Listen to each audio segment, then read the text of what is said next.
consider the internet and the people that are interacting through it as being a system, well, then it's a much more enmeshed. I think distinguishing that between, quote, reality and the online experience as two separate things doesn't make much sense to me.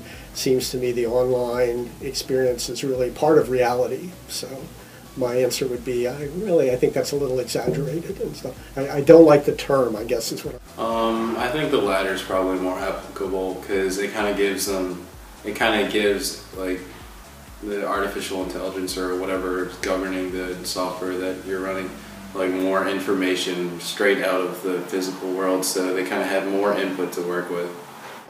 I mean, I think that certainly between the artificial and the real, I think there is a boundary and so on. So, for example, you can turn off the internet and you can turn off the AI software there, and reality stays the same basically, whereas for the rest, you can't turn off the real world. So there's a distinction there to be made and stuff.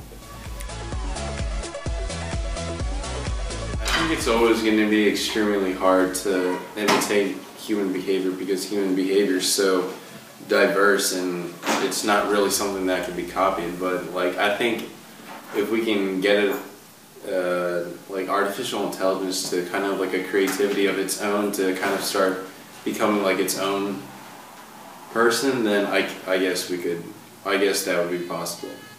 I think, yeah, it's a valid question, a valid issue, and I think it's that the online sort of echo space, sphere, whatever you want to call it, has a potential to be something much more than people anticipate over the long term. I think we're still really far away from that. Like, despite however many technological innovations or, however fast or strong we can make our computers, it's always going to be really hard to try and attain that level of creativity and independence that kind of strong AI represents. For the long term, sure. I think that if you look at what we've got with weak AI, the different small and problems we can do things with AI systems today, if you have a much more what's called artificial general intelligence, which gets away from the whole question of an artificial mind and stuff. It's just, can we produce an artifact that appears to be generally intelligent at a level of a person?